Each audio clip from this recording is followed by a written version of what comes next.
Oke, kita mulai Pak. Bismillahirrahmanirrahim. Assalamualaikum warahmatullahi wabarakatuh. Alhamdulillahi rabbil alamin. Alladzi an'amana bi ni'matil imani wal islam. Asyhadu an la ilaha illallah wahdahu la syarika lah.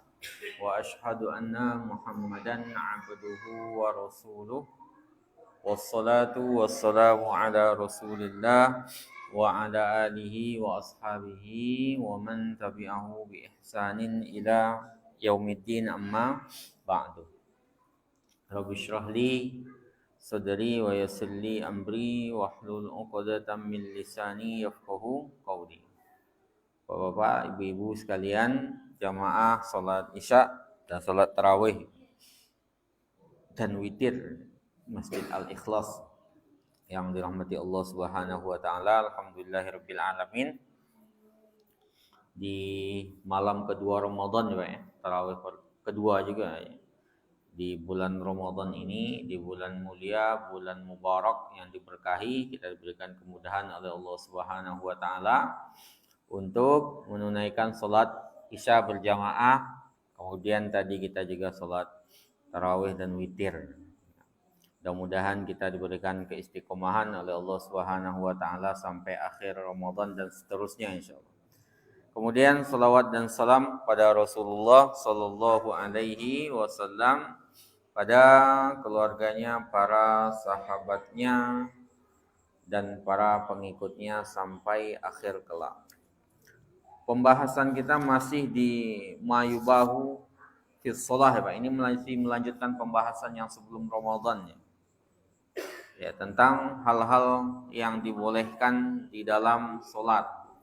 Kita di malam hari ini masuk di poin yang ke-12 tentang al-qiraatu minal mushaf, membaca Al-Quran dari mushaf ketika sedang sholat. Ya. Baca Al-Quran dari mushaf ketika sedang sholat. Ya, boleh atau tidaknya ya, berarti ini yang termasuk yang dibolehkan ya. Dan dalam sholat sunnah nanti ada penjelasannya ya. Zakwan, ada zakwan itu maula, mantan budak yang dimerdekakan oleh Aisyah ya, maula Aisyah itu kana ya ummuha fi Ramadan minal mushaf ya. Dia mengimami Aisyah di bulan Ramadan dengan menggunakan mushaf ya. Jadi ngelihat mushaf. Jadi sholat sunnah pada dasarnya pakai mushaf itu enggak ada masalah sebenarnya. Walaupun idealnya tanpa melihat sebenarnya, yang dari hafalan itu Pak ya. Tapi ketika harus menggunakan ya dalilnya ini tadi. Zakwan itu siapa? Maulanya Aisyah. Maula itu artinya apa? Budak yang dimerdekakan oleh Aisyah, itu mengimami Aisyah dengan menggunakan mushaf. Diriwayatkan oleh Imam Malik dan ini adalah mazhab Syafi'i ya Pak ya. Jadi dalam wahada mazhab Syafi'i ya, mazhab dalam Syafi'i, pandangan dalam mazhab Syafi'i itu mengatakan bolehnya kita memakai mushaf dalam sholat itu. Ada sebagian orang mungkin melihat Pak ya, kayak mushaf atau dalam video-video misalnya di YouTube itu ada pakai mushaf pas sholat sunnah itu. Tahajud, qiyamul lail, kayak mushaf. Baik. Itu boleh, Pak. Boleh. Dalam mazhab Syafi'i terutama itu dibolehkan. Dalam hadis, dalam riwayat Malik tadi juga dibolehkan. Kemudian dikatakan oleh Imam An-Nawawi, walau qallaba awraqahu ahyanan fi salatihi, kalau seandainya dia ya kadang-kadang membolak-balik, kan harus dibolak-balik kalau ketika sholat itu berarti Pak ya. Mushafnya, maka lam tabtul, maka enggak batal salatnya. Ya. Itu yang dilakukan Pak ya, oleh Zakwan maulanya Aisyah, dan ya kadang-kadang ya dalam salat sunnah di Ramadan ya. Walau nazara fi maktubin ghairu Quran, kalau seandainya seseorang melihat selain Al-Qur'an dalam salatnya Pak ya. Waraddada ma fihi fi nafsihi, kemudian diulang-ulang di dalam hatinya maka sholatnya nggak sampai batal walaupun lama, cuman dimakruhkan. Ini juga pandangan Imam Syafi'i dalam kitabnya Al-Imla. Al-Imla itu kitab yang diimlakan oleh Imam Syafi'i. Imla itu didiktekan ya Pak ya. Misalnya di depan saya ada orang sholat, bajunya ada mereknya Pak ya. Superman misalnya. Saya dalam hati baca berkali-kali misalnya. Superman gitu. Tapi dalam hati Pak ya, kalau dibaca batal sholatnya. Cuma kalau dalam hati itu nggak sampai batal, cuman dimakruhkan. Ya, makanya idealnya sih dihindarkan baju yang bermerek itu. Ada merek di belakangnya, yang di belakang bukannya ke sholatnya baca itu Pak ya. Tapi nggak sampai batal. Tapi kalau mushaf itu walaupun sampai qallaba, bolak-balik, dia tetap dibolehkan dalam mazhab Syafi'i, terutama sholat sunnah Pak. Untuk yang mulai kan ada tuh biasanya di depan imam itu ada mushaf di depannya, yang kadang-kadang bisa dibaca itu, dan dibolak-balik sekali-sekali karena memang kebutuhan, nggak ada masalah. Atau bapak sholat di rumah, sholat tahajud Pak ya, bacanya yang hafal misalnya cuman full terus misalnya, nggak mungkin kita pakai mushaf sekali Pak. Itu kadang-kadang malah pakai mushaf itu lebih khusyuk Pak, karena konsentrasi kita ke situ. Coba saja sekali Pak, nggak ada masalah itu. Itu yang dibolehkan, yang ke-12. Yang ke-13 yang dibolehkan itu adalah syughulul qalbi biwairi a'malis shalah. Hati sibuk bukan dengan amalan-amalan salat. Ya, kadang kita salat itu pikiran kita kemana-mana Pak. Itu sebenarnya pada dasarnya secara hukum dibolehkan, salatnya tetap sah walaupun pahalanya hilang. Tergantung tingkat kekhusyukan kita. Tapi batal nggak salatnya ketika misalnya saya lagi salat kemudian dalam satu rakaat itu pikiran saya ke pasar terus Pak, karena ada masalah di pasar misalnya. Apakah batal? Enggak batal, kan pikiran doang ya. Cuman secara ini dia akan berkurang pahalanya. Nanti akan kita lihat dasarnya itu ya. Jadi Abu Hurairah radhiyallahu anhu, anan Nabiy sallallahu alaihi wasallam qala, Nabi sallallahu alaihi wasallam mengatakan, idza nudiya lis-shalah, kalau seandainya salat sudah dikumandangkan, azan sudah dikumandangkan Pak ya, adbarus syaitanu, maka syaitan itu lari ya. Jadi ketika salat azan dikumandangkan, setan pun lari ya. Setan pun lari. Setan takut dengan azan Pak ya. Nah, makanya pernah kita sampaikan pembahasan itu, kalau kita lagi rapat di masjid kemudian azan berkumandang ada yang lari, kan itu termasuk yang dianggap memaksiati Abul Qasim ya, bermaksiat kepada Nabi Muhammad SAW. Azan berkumandang malah lari ya. Ini juga setan begitu. Ya, setan idza nudiya lis-shalah, kalau seandainya salat dikumandangkan, adbarus syaitanu, setan lari. Walahu duratun, walahu duratun artinya dia terkentut-kentut ya, saking ininya, saking ketakutannya Pak dengan azan itu. Jadi lari sambil terkentut-kentut ya. Hatta la yasma'al azan, sampai enggak kedengeran azan itu. Jadi terkentut-kentut sampai enggak kedengeran azan. Jadi azan berkumandang, setan lari, setan terkentut-kentut. Kenapa terkentut? Biar enggak kedengeran suara azannya. Saya nunduk ya. Fa idza qada al-adzanu, kalau azan sudah selesai, akbala.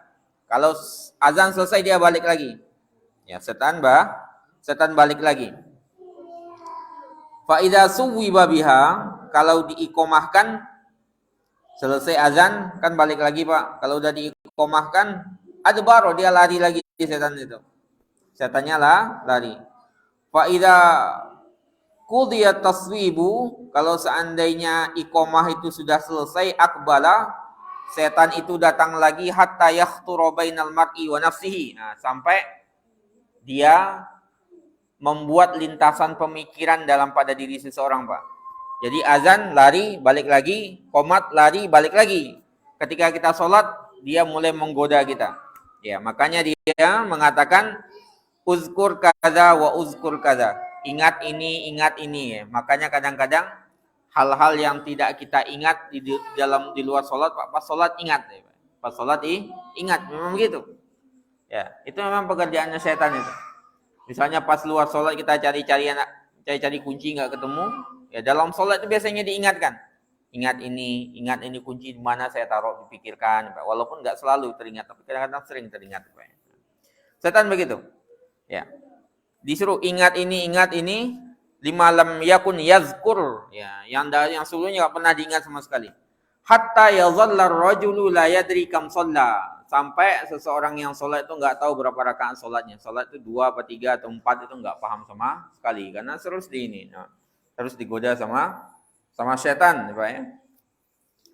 Fa idza lam yadri ahadukum salasan shalla am arba'an, kalau seandainya salah seorang di antara kalian enggak tahu berapa salatnya, 3 atau 4, falyasjud sajadataini wa huwa jalisun, maka hendaklah dia sujud 2 kali sujud dalam kondisi duduk. Ini sudah pernah kita bahas tentang sujud sahwi, Pak ya. Jadi memang digodanya, Pak, kita. Jadi setan azan berkumandang, setan lari sambil terkentut-kentut itu. Kata kentut biar itu apa? Biar dia enggak kedengaran azan, ya. Suara kentutnya lebih besar daripada azan itu. Selesai azan, dia balik lagi. Iqomah, lari lagi. Selesai qomat, balik lagi. Nah, ketika kita lagi sholat itulah digoda, ya. Ingat ini. Tadi kita nggak ingat sama sekali, ketika sholat diingatkan. Sampai kita lupa berapa rakaat kita sholat. 3 atau 4. Ya. Makanya kalau seandainya sahwi, lupa seperti itu, kita ada sujud sahwi. Itu menunjukkan kepada kita bahwasanya dalam sholat itu memang ada godaan seperti itu, ya Pak ya. Seperti itu, godaan dari setan, ya. Kalau kita lupa, ya memang kita manusia, ya, kadang-kadang berarti kita bisa kalah dari setan. So, khusyuk 100% itu berat, Pak, dan susah memang, ya, dan susah sekali. Umar bin Khattab radhiyallahu anhu mengatakan, "Inni la ujahhizu jaisi," aku mempersiapkan pasukanku, wa ana fis shalah. Kata Umar, aku mempersiapkan pasukanku, aku sedang sholat. Ya. Jadi Umar itu mempersiapkan pasukannya ketika sedang sholat. Walaupun idealnya, kata Syekh Said Sabiq di sini penulis kitab itu, Pak ya, ma'an nas-shalah, sholatnya sah enggak Umar ya? Sah sholatnya. Biar beliau mempersiapkan pasukan itu. Sholatnya sah dan dianggap betul, cukup ya. Cuman ketika kita sholat, yambawi lil musalli an yuqbil biqalbihi ala rabbih, ya. Tapi idealnya ketika kita mau sholat itu hendaklah kita menghadap Allah Ta'ala dengan hati kita. Supaya menghadap Allah dengan hati kita.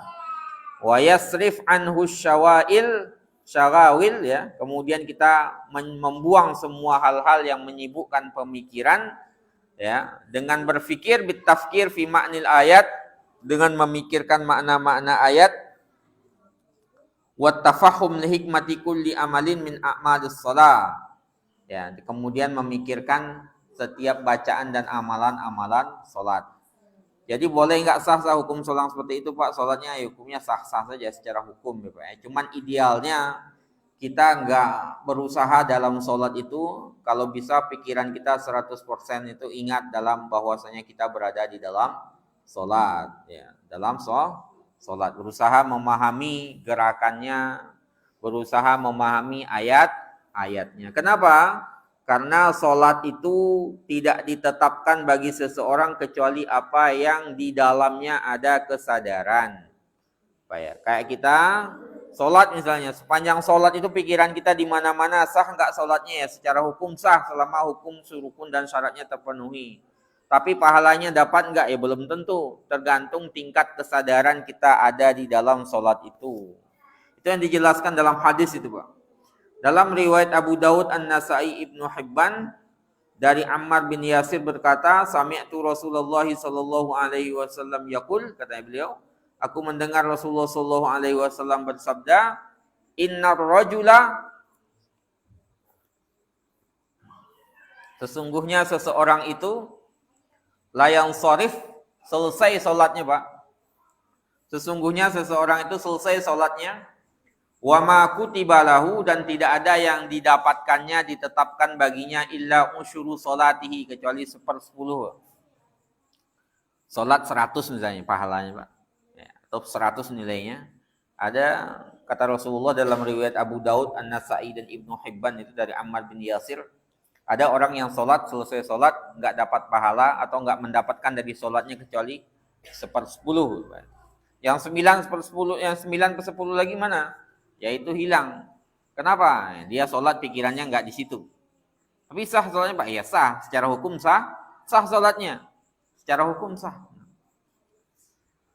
Waktu su'uha, ada yang 1/9 dapatnya. Ada sumunuha, dapat 1/8. Ada subuha, dapat 1/7. Ada sudusuha, ada yang dapat 1/6. Wa khumusuha, ada yang dapat 1/5. Rubu'uha, ada yang dapat 1/4. Sulusuha, ada yang dapat 1/3. Wa nisfuha, ada yang dapat setengah. Macam-macam, tergantung sholat kita. Makanya inti sholat itu sebenarnya kan adanya kehadiran hati di situ. Kita sholat dengan badan, kemudian ruh nggak ada, kan nggak begitu, Pak. Makanya sholat itu kan seringkali Rasulullah memang dalam syariat itu dijadikan beberapa macam aneka ragam jenis, Pak, ya, bacaan dan gerakan itu. Ada beberapa di antaranya beberapa riwayat agar apa? Agar kita nggak konsentrasi ke situ saja, tapi ingat bahwasanya inti dari sholat itu ada apa? Khusyuknya, ruhnya sholat itu. Kayak iftitah pernah kita jelaskan, nggak cuma wajah tuh ya, Allahumma ba'id, atau nggak wajah tuh ya, ada beberapa bentuk, Pak, 5 atau 4 jenis itu. Ya. Apalagi Pak, bacaan subhana rabbil azim, ada subhana rabbil azim atau subhana rabbil azim wa bihamdi. Keduanya juga riwayatnya sah. I'tidal juga ada beberapa bacaan. Bahkan dalam gerakan sholat itu ada beberapa bacaan. Tujuannya apa? Biar konsentrasi kita itu jangan cuma kepada gerakan, tapi kepada khusyuknya juga. Khusyuknya juga, karena inti sholat kan di situ.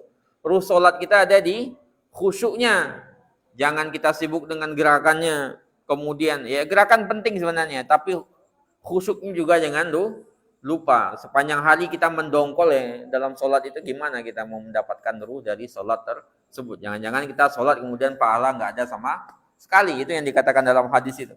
Ada yang dapat 1/10, ada yang dapat 1/9, ada yang mendapat 1/8, 1/6, 1/7. 1/3, ada yang dapat setengah, ada yang nggak dapat sama sekali. Ya Pak, sama kayak puasa itu. Berapa banyak orang yang berpuasa, laisa lahu min siyamihi, tidak ada dari puasanya illal ju' wal atas, kecuali lapar dan dahaga. Ya, banyak orang yang qiyamul lail, kecuali nggak ada yang didapatkan kecuali begadangnya, kan gitu dalam hadis Pak. Kalau udah ibadah kita, gerakan sholat kita itu gerakan rutinitas Pak, ya sama kayak orang olahraga, nggak ada ruhnya sama sekali. Olahraga kan nggak ada ruhnya Pak. Bahkan olahraga kadang-kadang masih ada ruhnya, konsentrasinya ke olahraga gitu. Sholat seharusnya ada gerakannya dan ada ruhnya. Itu dia, itu yang dikatakan oleh hadis. Hukumnya sah ya sah. Dalam riwayat Ibnu Abbas, Nabi SAW mengatakan, Allah Subhanahu wa taala berfirman, "Innama ataqabbalus sholata", aku hanya menerima sholat. Dalam hadis qudsi Pak ya. Allah taala berfirman, mimman tawadhu'a biha li'azamati, ya, dari orang yang tawadhu untuk keagunganku, ya, tawadhu'a mimma tawadhu'a biha li'azamati. Jadi kita salat itu menunduk kepada Allah Subhanahu wa taala, jangan salat untuk menyombong, Pak. Salat dengan tujuan menyombong, yang ada Allah taala menolak salat tersebut. Jadi Allah, innama ataqabbalus sholata, kata Allah taala, aku menerima salat mimman tawadhu'a biha li'azamati, bagi dari orang yang merendah untuk keagunganku, walam yastatil biha ala khalqi, dan tidak menyombongkan diri kepada makhlukku. Saya salat, kamu enggak gitu. Atau kita memanggil orang yang enggak salat itu, mungkin dia lagi lalai atau malas atau apa ya Pak. Ya, ahli neraka gitu kan, jangan gitu. Kita sholat, merasa sholat, kemudian kita memanggil dia ahli neraka, ya jangan. Kita ajak saja ke masjid, tapi jangan kita menghakimi dia. Tugas kita bukan menghakimi, Pak. Tugas kita itu apa? Mengajak orang itu ke sholat, mengajaknya ke masjid. Tugas kita bukan hakim, Pak. Tugas kita mengajak kepada kebaikannya. Allah menerima dari orang yang tidak menyombongkan diri dengan sholat itu kepada makhluknya. Walam yabit musirran ala maksiyati. Kemudian walam yabit musirran ala maksiyati. Kemudian dia tidak terus-menerus bermaksiat kepadaku. Wa qata'an nahar fi zikri, menghabiskan siang untuk berzikir mengingatku. Wa rahimal miskin, mengasihi orang miskin. Wa banas sabil, anak orang dalam perjalanan. Wal amalah, janda-janda ya Bu, Pak ya. Rahimal musab, menyayangi orang yang tertimpa musibah. Jadi memang yang dituntut dari sholat itu Pak, selain kehadiran hati dalam sholat, kemudian implikasinya di dalam perbuatan kita. Ya, sholat, kemudian perbuatannya na'udzubillah, berarti enggak, salatnya belum masuk ke hati berarti Pak. Karena inna sholata tanha 'anil fahsya'i wal munkar. Kalau salat itu mencegah dari perbuatan keji dan mungkar. Kalau seandainya belum mencegah dari perbuatan yang keji dan mungkar, berarti ada sesuatu dalam salat kita yang perlu diperbaiki. Bukan berarti ditinggalkan, bukan berarti ditinggalkan. Karena di sini implikasinya tadi. Jadi kata Allah Ta'ala, ya, aku hanya menerima salat dari orang yang merendahkan diri, tawadhu akan keagunganku, tidak menyombongkan dengan salat itu terhadap makhlukku. Dia merasa saya sudah salat, saya ahli surga, kemudian kalian yang enggak ahli neraka, itu belum tentu ya. Siapa tahu kita nanti di ujung hayat kita tukang maksiat, kemudian tukang maksiat itu menjadi ahli masjid Pak ya. Bisa jadi seperti itu. Kita kan enggak tahu hidup itu kayak apa Pak ya. Walam yabit musirran ala maksiati, kemudian tidak ngeyel ya, tidak terus-menerus dengan bermaksiat. Wa qata'an nahar fi zikri, menghabiskan malam siang dengan berzikir mengingatku. Wa rahimal miskin, menyayangi orang miskin. Ini kan sosial ini. Wa benas sabil, orang orang yang dalam fisabilillah itu. Nah, anak jalanan ya. Wal armalah, janda. Wa rahimal musab, orang yang tertimpa musibah. Zalika nuruhu kanuri syamsi. Ya, mereka cahayanya seperti cahaya matahari. Akluhu bi'izzati, aku jaga dia dengan kemuliaanku. Astaghfizuhu malaikati, aku minta para malaikatku untuk menjaganya. Aja'an lahu fi zulmati nuran, aku menjadikan bagi cahaya dalam kegelapan. Wa fil jahalati hilman, dan ilmu di dalam kejahilan. Wa misluhu fi khalqi, pemisalannya di tengah makhlukku. Kamislil firdausi fil jannah, seperti surga firdaus di surga. Surga terbaik kan surga firdaus Pak. Orang terbaik itu orang itu. Jadi salat ada khusyuk di dalam hatinya, kemudian berimplikasi di tengah masyarakatnya Pak ya. Membantu orang miskin, membantu orang-orang yang membutuhkan. Itu kalau udah begitu berarti salatnya berarti udah mendapatkan taufik dari Allah Subhanahu wa taala. Itu Pak ya. Implikasi itu yang dibutuhkan sebenarnya. Kemudian Pak ya, hadis Nabi ya, dalam riwayat Abu Daud dari Zaid bin Khalid, Nabi mengatakan, man tawaddu'a, siapa yang berwudu, fa ahsana wudu'ahu, kemudian dia berwudu dengan baik, summa shalla raka'ataini, kemudian dia salat 2 rakaat, wudu, kemudian wudu dengan sebaik-baiknya, kemudian salat 2 rakaat, la yashu fihima, tidak ada yang dilupakan, jadi pikirannya konsentrasi ke salat ya Pak ya. Tidak kemana-mana, maka ghufira lahu ma taqaddama min zambihi, Allah mengampunkan dosa-dosanya yang terdahulu.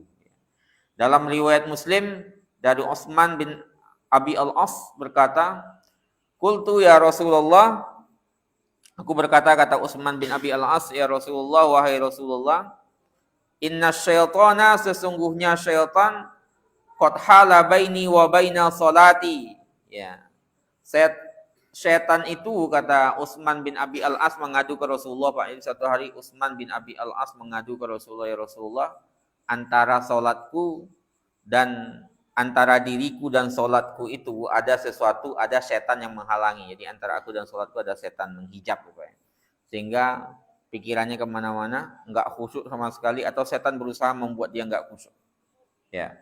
Wa baina qiraati, bacaanku juga yulabbisuha, ditalbiskan, yulabbisuha alayya, membuat saya lupa bacaan saya.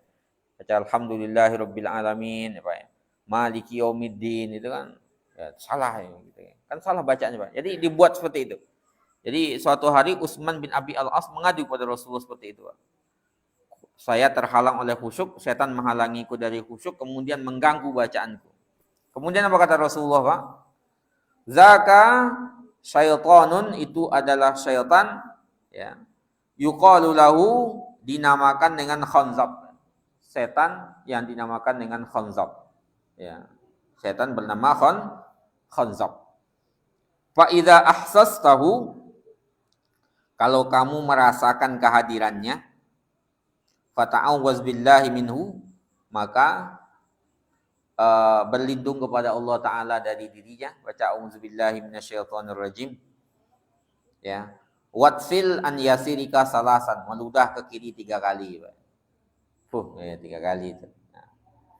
Tapi ini jangan dalam berjamaah ya Pak ya. Karena dalam berjamaah pernah kita sampaikan ada beberapa yang tidak boleh dilakukan ya Pak ya. Pertama itu yang mengginikan, kan sunnahnya memang dibuka ketiak itu Pak, pas laki-laki Pak ya. Tahannya dibuka, jangan dikepit begini kan, buka sunnahnya. Cuman ketika berjamaah jangan dibuka lebar-lebar, agak dilonggarkan Pak ya. Nanti nyangkut dagu temannya di sini. Khawatirnya di situ. Pertama itu. Yang kedua itu yang nggak bisa pas berjamaah itu ya meludah ke kiri itu yang seperti ini.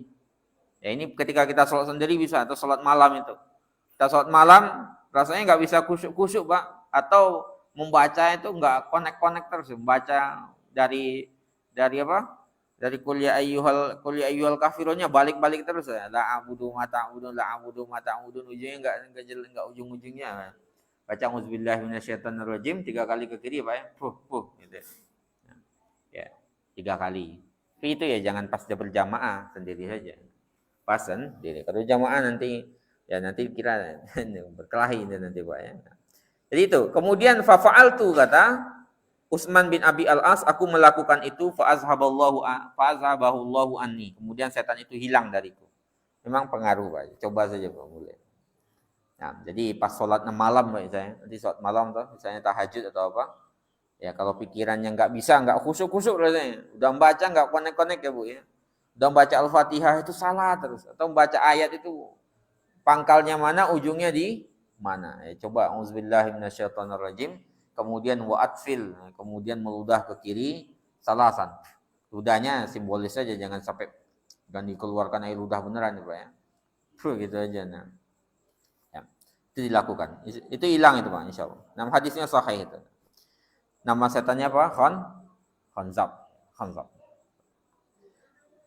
Itu menunjukkan sholatnya sah Pak, cuman mengganggu di situ. Nah, itu hal-hal yang kita dibolehkan untuk melakukannya di dalam sholat Pak. Kita masuk sedikit lagi Pak tentang hal-hal yang dimakruhkan di dalam sholat. Jadi tadi itu 14 hal ya, yang 13 hal yang dibolehkan kita di dalam sholat, kita sudah bahas ketika itu. Pertama menangis, ya. Kemudian melirik ketika memang butuh, kalau nggak butuh makruh, kalau butuh boleh berarti. Ada beberapa riwayat kita jelaskan ketika itu. Membunuh ular, kalajengking, ya serangga yang membahayakan itu dibolehkan dalam sholat Pak. Bahkan walaupun gerakannya banyak, gak usah diulang sholatnya itu Pak. Ular ya dibunuh beneran, ya lanjut sholatnya ketika itu Pak. Walaupun gerakannya banyak, kalajengking atau binatang yang akan membahayakan. Gerakan yang berjalan sedikit Pak ya. Bukan berjalan yang kalau orang melihatnya udah bukan kayak orang sholat lagi, berarti enggak berarti. Kalau orang melihatnya masih sholat berarti boleh. Kemudian hamlus sobi, ini pernah kita jelaskan juga, membawa anak kecil. Ya, riwayatnya Rasulullah membawa anaknya siapa? Umamah ya Pak ya. Umamah anaknya Zainab, kemudian Hasan dan Husain. Itu dibolehkan. Kemudian menjawab salam dengan isyarat, kemudian bertasbih ketika imam salah, bagi perempuan dengan tasdik ya, dengan tepuk tangan. Kemudian al-fathu alal imam, membenarkan imam salah diluruskan. Bayang. Kemudian hamdulillahi indal atas o indahu dusi ni'matin, ya bertahmid. Bayang. Kemudian sujud di atas baju karena memang dibutuhkan, kalau nggak dibutuhkan nggak boleh, itu menunjukkan kesombongan ya Pak. Misalnya di sini panas banget Pak. Kalau pas dalam riwayat itu kan panas sekali, tapi kalau seandainya nggak panas nggak boleh itu menunjukkan kesombongan. Membaca di mushaf tadi, kemudian menyibukkan hati dengan amalan-amalan selain sholat, itu dihukumnya sah, cuman nanti pahalanya tergantung dari sisi kehadiran hati di situ. Kita ambil sedikit lagi Pak ya, terkait dengan hal-hal yang dimakruhkan di dalam sholat. Pertama ya, sebenarnya yang dimakruhkan meninggalkan semua yang disunahkan di dalam sholat itu makruh kemudian. Semua yang disunahkan dalam sholat kalau ditinggalkan hukumnya makruh. Cuman ada beberapa tambahan lainnya. Yang pertama al-abas bisawbihi au biwadanihi illa idza da'at ilaihi al-hajatu fa innahu hina idzin la yukrah. Bermain-main dengan pakaiannya, sibuk dengan baju terus Pak. Sholatnya gini-gini terus ya, atau bajunya diperhatikan. Dilihat bajunya, baju baru misalnya Pak ya. Nah, itu kalau terlalu berlebihan Pak itu jangan. Tapi kalau memang butuh di sini memang perlu diluruskan Pak ya, atau kebuka bajunya perlu dipakancingin nggak ada masalah itu. Tapi kalau seandainya nggak ada keperluan gini-gini terus nah itu. Atau badannya gerakan nggak penting ya Pak ya.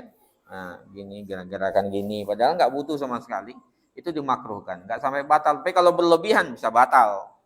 Ya, buka baju sambil sholat itu udah jelas batal ya Pak ya, karena udah berlebihan. Tapi kalau gerakan yang sedikit yang nggak dibutuhkan tuh dimakruhkan memang Pak ya. Ada riwayat itu Pak dari Mu'aikib berkata, sa'altun Nabi sallallahu alaihi wasallam an mashil asafis shalah. Aku bertanya kepada Nabi sallallahu alaihi wasallam tentang mengusap pasir, kerikil ya ketika sholat. Kata Rasulullah, tamsah al-hasa, jangan kamu usap kerikil itu atau pasir. Wa anta tusalli, ya, sedangkan engkau dalam kondisi salat. Fa in kunta labudda fa'ilan fawahidah, ya. Kalau memang harus melakukan karena misalnya di situ ada batu yang tajam, memang harus melakukan ya. Kata Rasulullah, fawahidah, sekali saja udah, jangan berkali-kali, Pak. Berkali-kali seolah-olah kita nggak pengen menempel jidat kita di tempat yang kotor itu dianggap menyombongkan diri kepada Allah Ta'ala. Memang sujud itu kan tempat, ya memang paling rendah itu sujud Pak, pada makhluk itu. Pada Allah ya. Makanya sujud itu nggak boleh kecuali kepada Allah Subhanahu wa Ta'ala. Itu merendahkan sebenarnya. Kita merendahkan diri kepada Allah Ta'ala. Dan merendah itu nggak boleh kecuali kepada Allah Ta'ala. Ketika kita basa-basi takut jidatnya kotor, itu kitanya yang menyombongkan diri. Udah. Sujudnya di situ. Kecuali kalau kita memang harus melakukan itu karena memang ada batu tajam, cukup sekali gini aja. Jangan berkali-kali. Sekali saja. Itu diriwayatkan oleh Al-Jamaah. Dari Abu Zar, Nabi SAW mengatakan, "Idza qama ahadukum ila sholati," kalau salah seorang di antara kalian mendirikan salat, fa innar rahmah tuwajihuhu. Rahmat itu akan menghampirinya. Fala yamsah al-hasa, maka jangan kalian mengusap kerikil, pasir-pasir itu. Biarin aja Pak tempat sujud itu. Kecuali memang akan menyakiti sekali aja. Sekali saja. Dimakruhkan, enggak sampai batal juga tapi dimakruhkan. Nah. Dalam hadis ya dari Ummu Salamah, Nabi SAW memiliki seorang budak ya namanya Yasar. Kemudian biasanya dia suka meniup dalam salat ya, niup tempat mau sujudnya gitu di situ. Ya. Kata Rasulullah SAW, ya, turabun waju taribba wajhaka lillah ya. Yang kotorkan wajahmu dengan tanah itu ya, demi Allah Subhanahu wa Ta'ala. Jangan ditiup-tiup kata Rasulullah SAW. Tariba wajhuka lillah. Wajahmu itu bertanah itu karena Allah Subhanahu wa Ta'ala. Karena sujud karena Allah Subhanahu wa Ta'ala. Jangan kok usah diusap. Kalau enggak pakai sejadah sekalian ya Pak. Kalau kita kan udah ada ini. Kalau dulu kan pakai tanah kerikil itu. Kadang-kadang ada kerikil tajam. Kalau harus ya sekali aja. Jangan berkali-kali apalagi setiap sujud ini Pak ya. Itu akan jarang terjadi di kita. Kalau terjadi pun ya begitu hukumnya Pak. Nah. Kemudian yang berikutnya adalah at-takhassur fi shalah ya. Takhassur itu seharusnya begini kemudian memilih begini. Pak ya malas-malasan lah. Ini Pak. Nah, gitu. Ini gini kemarin kita jelaskan Pak. Ini milihnya begini ya malas-malasan tangannya itu. Nah Rasulullah SAW anil ikhtisar fi shalah ya. Rasulullah melarang untuk ikhtisar itu. Ikhtisar tapi artinya meletakkan tangan di khasirah ya. Kelingking ini Pak. Allahu Akbar gini seharusnya. Dia milihnya begini. Malas-malasan. Kemudian yang ketiga, raf'ul basar ila sama, memandangnya ke langit. Salatnya ngadapnya ke langit. Enggak batal Pak, tapi makruh itu. Salat kita ngadapnya kemana Pak? Ke tempat sujud.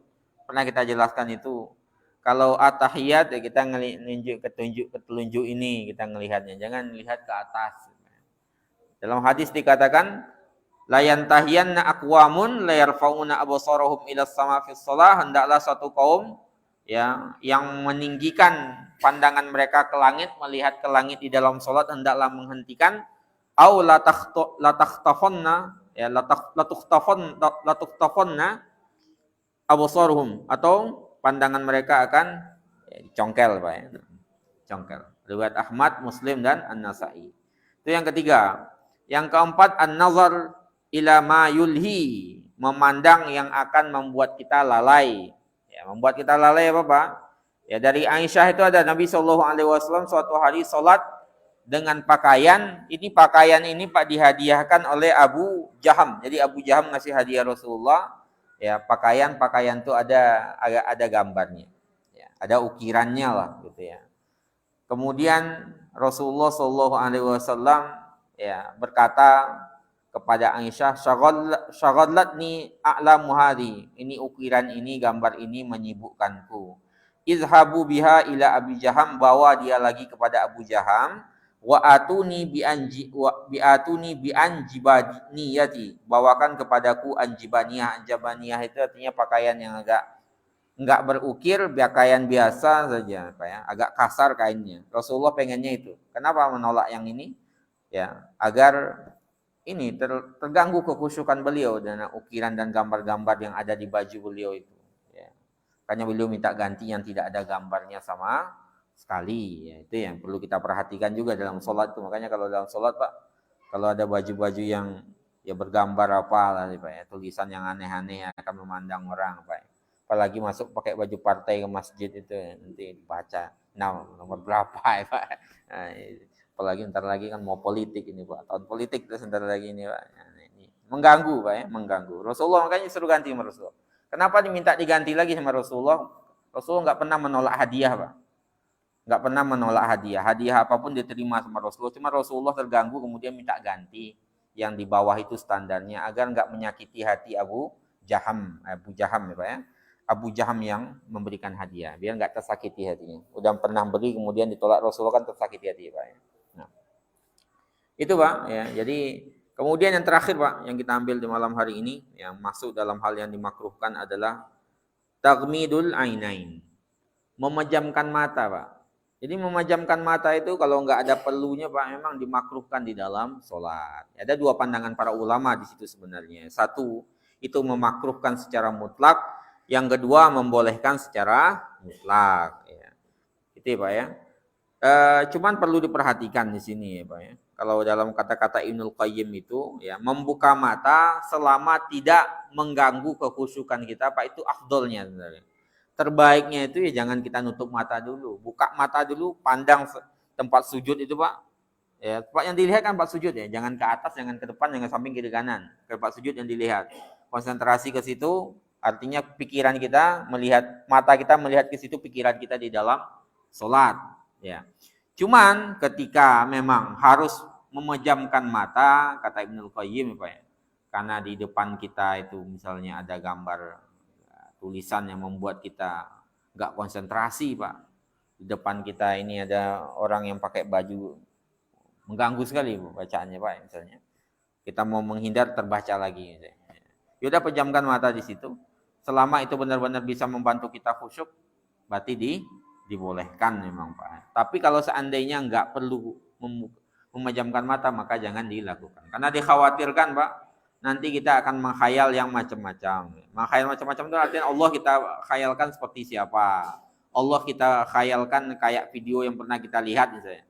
Misalnya video Allah itu digambarkan seperti cahaya apa. Kita bayangkan Allah dalam sholat seperti itu. Itu yang dikhawatirkan sebenarnya. Cuman kalau seandainya nggak bisa khusyuk kecuali dengan cara seperti itu karena ada orang-orang di depan kita main-main, misalnya ada bocah-bocah atau anak-anak lah, atau ada tulisan mengganggu ya. Berarti kita konsentrasinya dengan cara seperti itu.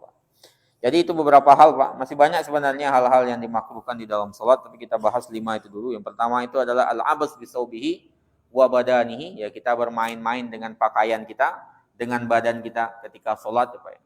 Padahal nggak butuh. Sibuk dengan baju, sibuk dengan pakaian.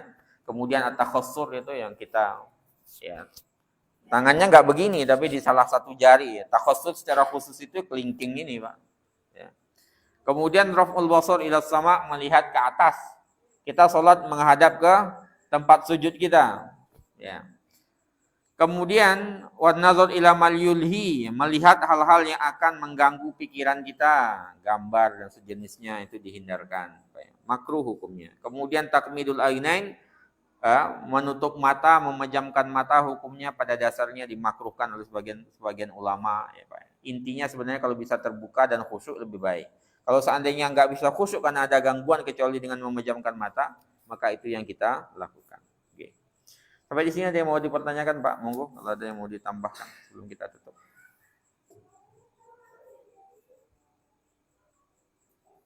Nih udah jam 9 nih.